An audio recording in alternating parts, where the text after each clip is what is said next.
Welcome to Influence Unpacked with Marion Balinoff, the series where we explore what drives success in influencer marketing for mobile apps and games. Influence Unpacked is powered by AppsFlyer, bringing you insights from top marketers who innovate, elevate, and succeed. So today I'm joined by Boyko, influencer marketing expert who just finished his 6-year journey at AG1. Hi, Boyko. Hey, Marion. Thanks for having me. Thank you very much for being here today. So before we get started, can you just present yourself so we better understand your background? Absolutely. So my story goes back about 10 years or so ago when I first started my career in influencer marketing. The word influencer didn't exist at the time. I think the first time I heard influencer or influencer marketing was probably in 2017, 18-ish. And when I started my career, by accident, I first started it on YouTube.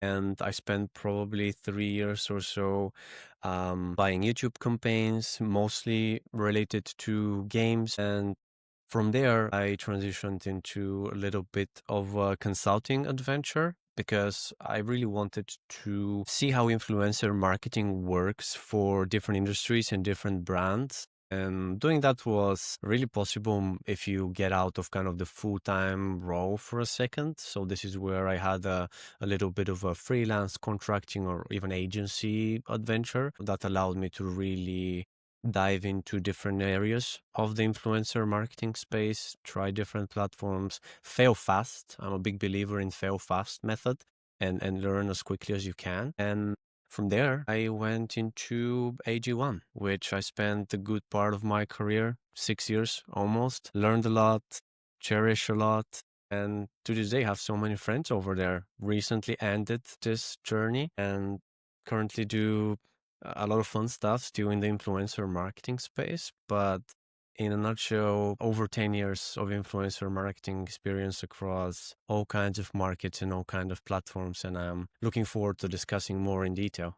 So obviously AG1 is not an app. It's not a game, which is typically the kind of guest that I have at Influence Unpacked. That being said, AG1 has been one of the biggest spenders in influencer marketing for a very long time. I know you've done influencer marketing on multiple platforms. Can you start by giving us an overview of the strategy and sort of the platforms that you've worked on? Absolutely. And I can even go one step back because I just told you I started primarily with YouTube campaigns because I feel in 2015, 16 and 17, YouTube was still very much untapped territory and people just didn't know how to do it. And that way we were able to get just like insane return of investment on the platform, and it just worked really, really, really well. Conversion rates were insane back then. Yes, I remember. Everything, and videos going viral left, right, and center, and you're paying $1,000 and you're getting like 500,000 view video. Like just a dream, right? Doesn't happen as often these days. The YouTube algorithm has changed, not for good, not in our favor. Not in our favor, that's for sure. Nope. But starting really on YouTube, even in my first job, thanks to the success we had on YouTube, I was able to really experiment and kind of allocate some capital in other platforms like Instagram, like Twitch, but they didn't have that punch that YouTube did for this business. And that's one of the reasons kind of that piqued my curiosity even from the very early stages of my career to really ask the question, what if the product or kind of what if the thing that we're marketing is just not fitting for the certain platform?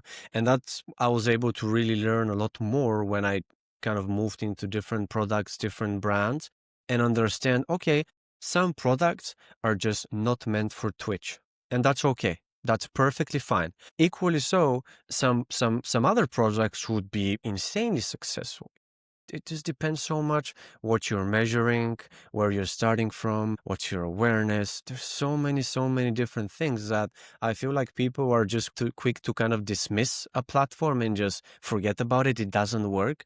And I kind of hate that, especially when people haven't given platforms a good shot. I dare say, in terms of just platforms, YouTube, Instagram, and podcasts are definitely my big three, the three grand slams. Big tennis fan over here, especially in the last 2 years. And the fourth one is, I would say, Twitch, because even though I spent 6 years at AG1, gaming is still a big passion of mine. not only playing but working in the industry in the first stages of my career. So definitely a lot of insights in each of those platforms. And so when it comes to AG1, can you tell us, like, when you started working at the company, so 6 years ago, where were they at with influencer marketing, and what was your journey there like? That's a great question. When I started at AG1, Athletic Greens at the time, before the rebrand happened, the company was, I dare say, 20 people or so. So a very family-like startup business, early stages of growth, bootstrapped, an important nuance, which allowed us to really experiment and be free in our decision making. If we see something working, we continue going hard at it. If we see something not working so well, we question it, we try again, we pivot. Decision was all within kind of our grasp. Early stages, AG1 really was kicked off by podcasts. That's how the business really got off the ground. I was not the one to really get it going through podcast.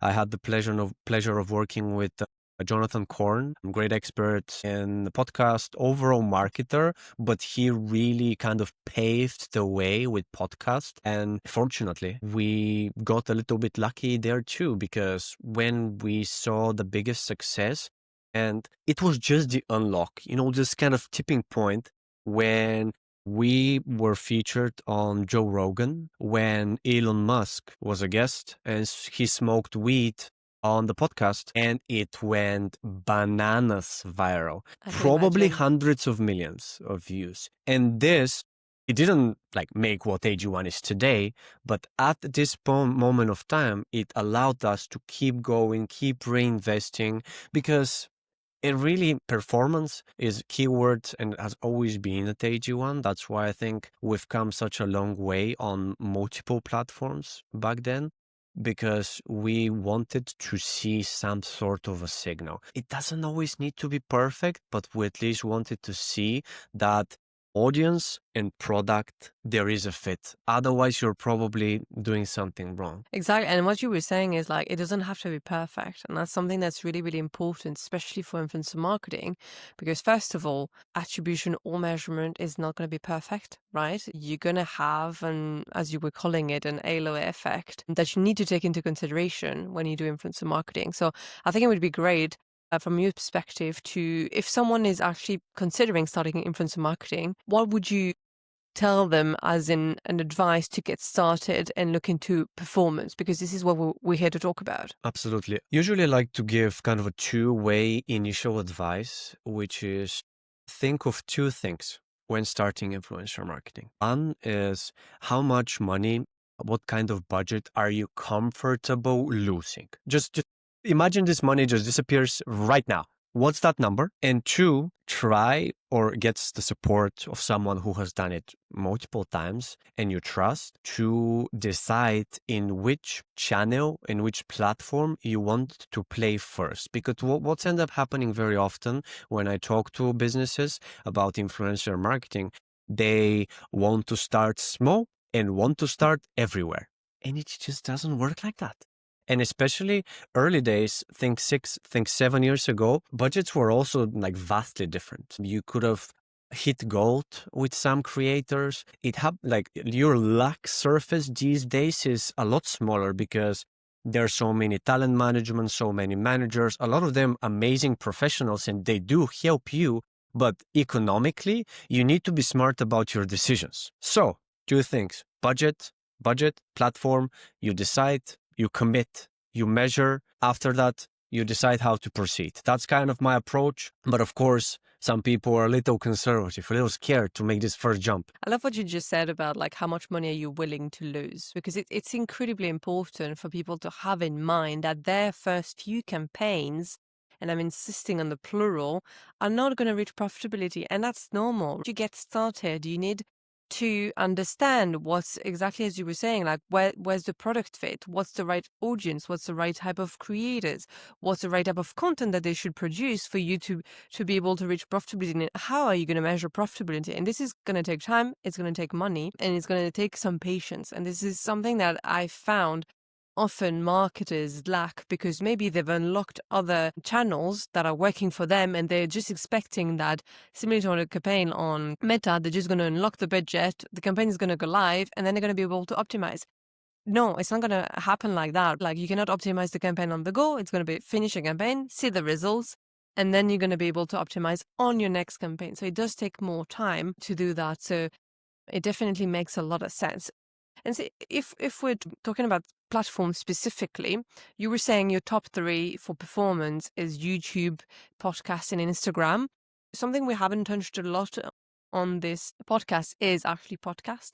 So I would love to hear from you. What would be your advices for someone, again, that is just starting out, both in terms of like campaign execution, but also in terms of measurement? Because again, it's a big question in influencer marketing, and it's often something that people have really troubles answering. Yeah, absolutely. I think podcast is probably one of the trickier of the 3 at the moment. And I can simply explain why I think that's the case in one word, and that's dynamic. Let's make it 2 words: dynamic insertions. I feel like when we started at AG1, we were just very fortunate that dynamic insertions were not a thing. We were only working with the so-called baked-in advertising spots, which essentially means that you buy a spot, it's included in the podcast, and it lives there at this very moment in the episode forever. However, the industry in the last 3-4 years or so has exponentially jumped into the direction of dynamic insertions. In podcasts, I think there are a few things that you have to keep in mind if you compare it especially to YouTube and Instagram. And in my opinion, the big one is patience. I'm a firm believer that on Instagram and on YouTube, you can certainly work with one-off campaigns. I personally don't see anything wrong with that. There's a lot of managers and talent management companies that would push against that. Like, you need 522 touch points to make a conversion, or you need to work with a creator for 7 years until you see a sale. That's great on paper, but I am a firm believer that when there's a campaign, somebody would be endorsing a product. They also need to be sure their audience vibes with the product, and they also care to hear about it. If they don't, why would you talking about this product for 3 or 4 or 5 months or so? Not a believer, even though that's how we at AG1, that's how we did across all platforms. We wanted to start with a one-off test. It doesn't need to be a 1 spot. It could be 2, it could be 3, but it wouldn't be a 12-month commitment. It's not an ambassador program. It just isn't. So Of course. after that, we can go on for as long as we could. And to this day, there are partners at AG1 that I brought on board 5 years ago. They're still here. They're still working. It's a long-term relationship, but it started with a one-off.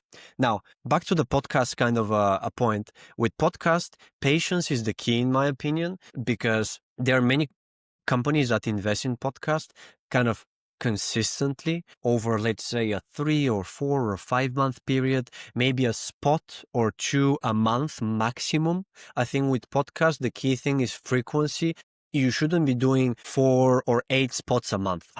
You're just blasting the audience with too much of yourself. It's just, I feel that audience fatigue is real, and people should be careful about their frequency. Otherwise, you just burn money for nothing, in my opinion. So frequency, big thing. Ad placement is another one. Is it a pre-roll? Is it a mid-roll? Is it a post-roll? All of those different placements are associated with a different price tag, with a different retention. A lot of metrics come into the mix, but to keep it simple, frequency, ad type, and last, to keep it 3, last but definitely not least, host and content alignment. If you are, let's say, a company that sells products for longevity and healthy aging, whatnot, chances are you wouldn't see the most success with, let's say, true crime on paper. You could still test, because all kinds of people are into true crime, But I would bet you might have better resonance with podcasts that talk about longevity, biohacking, self-improvement, health optimizations, because that way, when I'm listening to a podcast about the 6 things I should do before I go to bed for optimal sleep, I would hear this ad about, a product that helps me with my health, with my longevity. I'll be like, oh, I'm already in this mood to consume content that's related to that topic. Not like I'm listening about someone getting murdered and then longevity comes in. It's Of course. probably Especially not the the best transition example, to but the then. transition is it's just not smooth, and No, you just want to skip. That's it. Of exactly. course, that's a very generic answer, but I feel for someone just diving in, these are good principles to start off and then go into the granular details. And if you look into frequency and ad type, what would you say is the best? And can you give us an idea of like what would be the pricing in terms of maybe CPM? Let's say we're targeting the US because most of the campaigns are happening in the US. Certainly.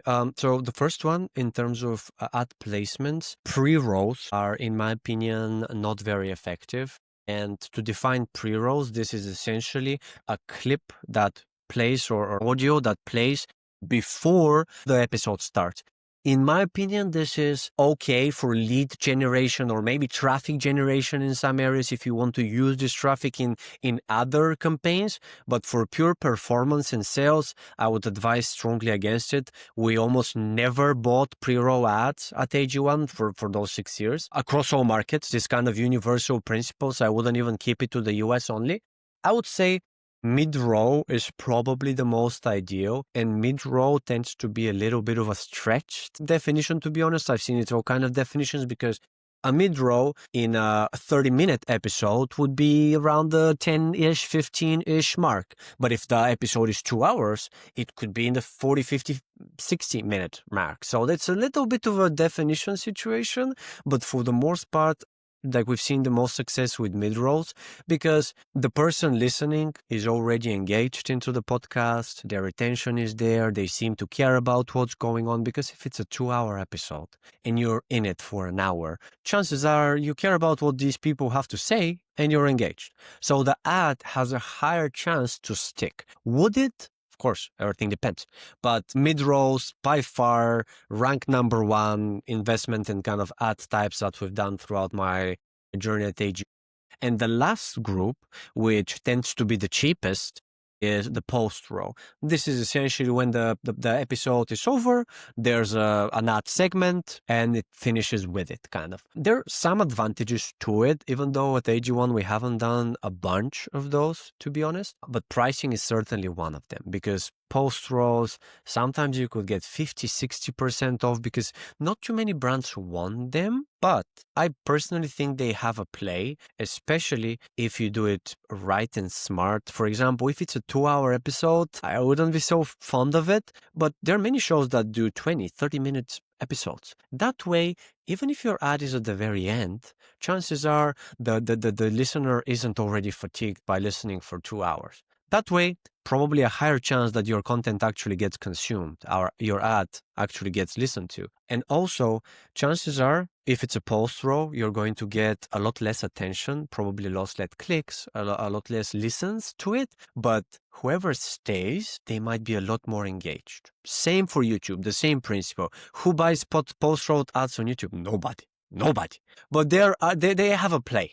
Now, in terms of pricing, again, I would say pre-roll is the most premium one, because a lot of brand awareness brands, let's call them, your Coca-Colas of the world, they do buy pre-rolls as if there's no tomorrow. Right? They don't care. It's okay. 50 CPM, 100 CPM, we have budget. Sign me up, no problems. Pre-rolls tend to be the most premium one. Mid-roll kind of slides in the middle, no pun intended, and post-roll is usually the cheapest. I would say not usually always the cheapest from my experience. And all three have a play. At AG1, we've found the most success with mid-rows. Now, in terms of CPMs, that's always a great question. I'd say that at AG1, we were a little ahead of the curve. And not that we did something special in many ways. However, we grew the program to such a level where we were getting exclusive CPMs, which if you're a brand that you enter into the podcast world right now, you wouldn't get them. There's no chance. You would probably sometimes get rates that are 30, 40, 50% more expensive than what we were getting. And that's thanks to volumes, relationship building, relationship keywords as well. With anything, in my opinion, podcasts in particular, relationships are very important because you have so many big players out there that if you would like to do podcast buying in bulk, you would go to your Spotify's of the world, Acast, Audio Boom, the big networks with access to hundreds, thousands of shows at times. And it's like a menu, like a la carte. You can choose whatever podcast you want, whatever genres, whatever ads, you buy it, and it happens. And that's one However, of the big differences with influencer marketing, because in the end, like, influencer marketing has so many different types of agencies, managers, talent agencies, and so it really diversifies the point of contact. Whereas, as you were saying, there's a lot fewer companies for podcasts, so it's easier to buy in bulk and it's easier to negotiate prices. Certainly. I mean, and that's where I think why, even though I've done so much of podcasts and I've seen so much of podcasts, thanks to also the work of my colleagues at AG1 in the US, that also it really helped everyone learn from one another, is that even though podcast has been one of the bigger and the biggest at the time platform, is the one that I am not so passionate about in terms of like tweaking or optimizing, because it's a lot more straightforward, if you could say so, in comparison to a YouTube. YouTube is so much more fragmented. There are gazillion of shows, some of them managed by nobody, others managed by 5 people at the time. So it's a lot more fun, in my opinion, because I love my job. I love influencer marketing and partnerships as a whole. And to me, Instagram and YouTube are a lot more fun in the way that a campaign comes to life. Even though if you want to be, let's use clothing language, if you want to be smart casual or even really formally dressed, podcast is the place. Amazing structure. People kind of have their set ways of working. You slot into them and it's a lot more straightforward. That's why a lot of brands go into podcast first, surprisingly. But to me, YouTube and Instagram have more fun and more, I would say, X factor in them. Yeah, that makes sense.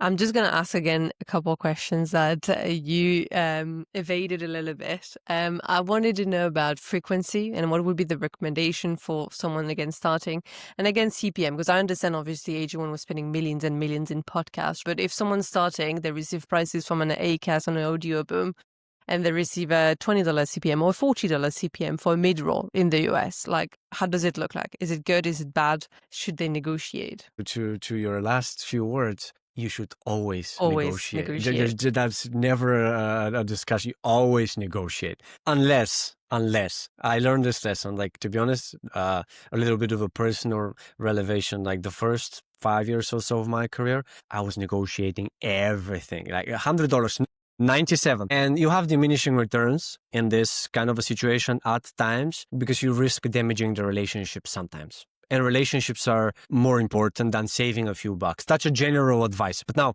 back to your question. So frequency, I'm going to leave the CPM always until last minute. Frequency is an interesting one, honestly. Frequency is probably the hardest to grasp. My general advice is testing a couple of spots. That would be ideally 2 to 3 ad spots as mid-rolls in the same show. And what I would do is I would do either 2 weeks, if you book, let's say 3 spots. Let's say you have 3 spots. What you could do is 1 week broadcast, 1 week off, 1 week broadcast, 1 week off, 1 week broadcast. This would give you 6-week pilot, which should give you a almost perfect understanding of what's happening, at least as initial signal. To our very, very early point in this conversation, it doesn't need to be mind-blowing success, but at least some sort of a signal that something is going on. Especially if you're a small brand, small business, you wouldn't only care about the tracking link or the voucher or whatever promotion you gave the podcast, but you're going to look at your organic, you're going to look at your direct, at your referral traffic, a lot of different marketing avenues, and if they're succeeding or not. And here, I mean, if you're spending at least a few thousands of budget and you're reaching at least tens of thousands of people, because if you reach 50 people, I mean, better go on the street and leave kind of flyers. We might have a bigger success. So frequency is always an interesting one. If you have the opportunity, you could do one episode a month and span it over the course of 3 months. Really preference. And I think the key thing with frequency is that it's very business dependent. Some businesses only make profits and only live and die by Q4, let's say. AG1 was not one of those businesses, which we were fortunate about. So we had pretty much a 12-month cycle with more intensity in Q1, admittedly, but still we didn't live and die by it. And some businesses do. So frequency should always be tailored to the business needs and business seasonality. Last but not least, CPMs. So my personal go-tos are the following. So I would say Europe and UK CPMs are always and likely will always continue to be more expensive than the US, unfortunately for European businesses and markets. Why that's the case? Just market size. There's less podcasts, there's less supply, more demand. And respectively, this drives the prices a lot more expensive. I've seen, to give you kind of some numbers, I've seen figures in the UK and Europe over €100 CPM, which to me, I don't know how you make this work. Genuinely, I don't know how you make the CPMs work. Again, I think this is very much influenced by big brand awareness spenders coming in and just saying yes, no problem, and having no true measurement of success. That's okay for some. Personally, if you are someone who cares about performance, this doesn't make us a favor, but I've seen 3-digit CPMs across the board many times. In the US, it's different. I would say you can group shows in 3 areas, 3 categories. Quickly kind of describing it. One is VIP premium hosts and shows, which sometimes they could even say, oh, I want a $60 or $80 or $100 CPM, and they're not going to budge. They won't. Sometimes they would rather have no ads, but don't undercut.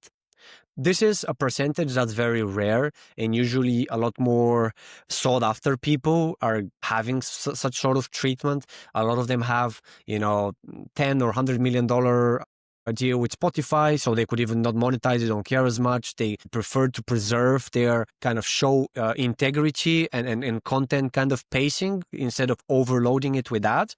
But that's a small group. Now, the bulk of the group, kind of in the middle, which just kind of they live by kind of podcast buys, is I would say you could see anything with kind of the range of $25 on the lower end to $60 on the high end. That's dollars in the US. And that probably applies to a bunch of verticals. It will vary a lot. But this is, I guess, kind of the bulk of the price range, I would say. And anything under 20 you can encounter, but it would be only applicable to certain spaces, certain types of content, whereas it might be a lot more entertainment driven, a lot more kind of generic in a way. And that's not bad. But this is kind of what we've encountered, that if you find like some shows that are on 10 CPM or so, it could happen. You could run into those, but you shouldn't expect them. And that's my general philosophy. As you build relationships, as you grow them and nurture them, people will be willing to make discounts, to give you a ad spot for free. We call it added value, which helps you kind of, balance out your profitability and your ROI.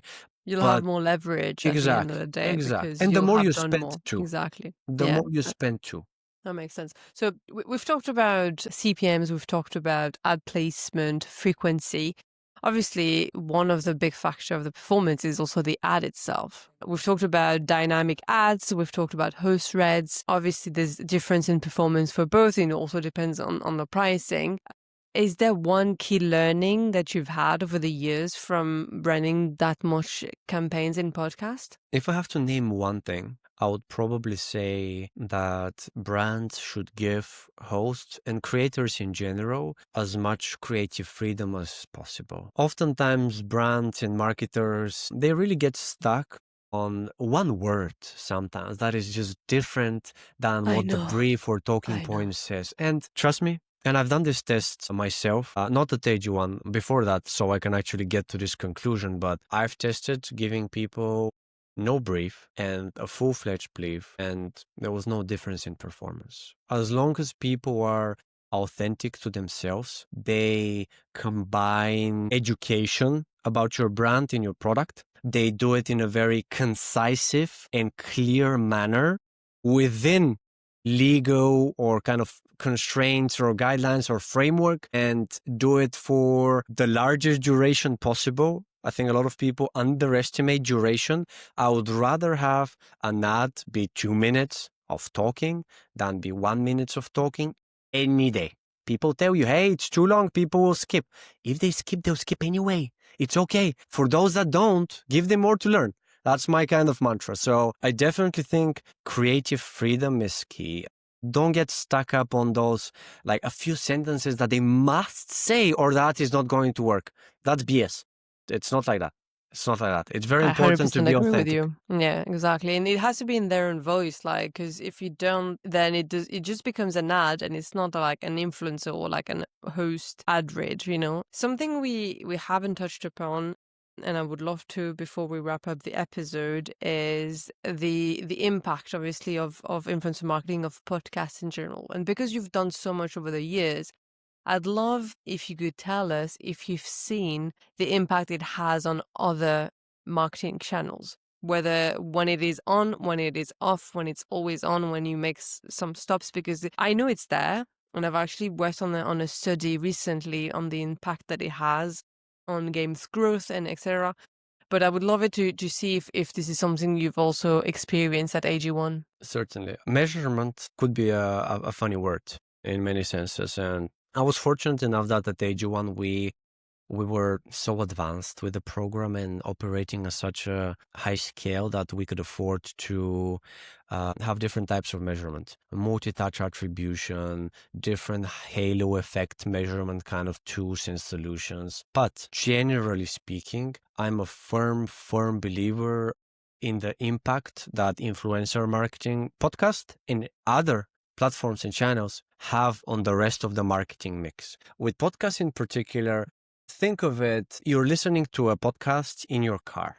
It kind of, okay, I hear about this brand, AG1, health drink. That's all you remember. AG1 and health drink. That's even lucky if you remember it from the first time. You hear it again, okay, AG1, health drink, you drink it in the morning, habit. A few more things stick, kind of.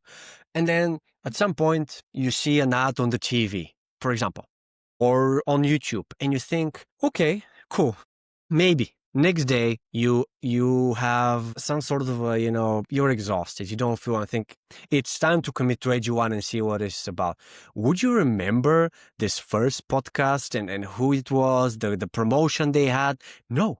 Or even if you are, the most diehard podcast fan and you hear this ad and you're, I don't know, in the middle of your commute, would you stop, buy the product? Would you buy it where you're waiting for the traffic light to turn green? Chances are not. So with podcasts in particular, we were the most generous towards kind of multi-touch attribution, mainly because you hear it. You are a little bit more limited versus some of the other platforms. For example, Instagram gives you the immediate swipe up, or nowadays link sticker click to get to the landing page even. YouTube, same deal. You're usually watching it, even if it's playing on the TV while you're, I don't know, cooking a dinner. Still, there's some visual component to it which helps. With podcasts, even if nowadays a lot of them are simulcast and you can watch them on YouTube, we're talking audio-only podcasts. We were the most generous when it comes to attribution, and it certainly impacted the rest of the business across the board. That is search, that is meta, organic, direct, pretty much everything in terms of business of growth was impacted one way or another with podcast. The same way YouTube. did. Exactly.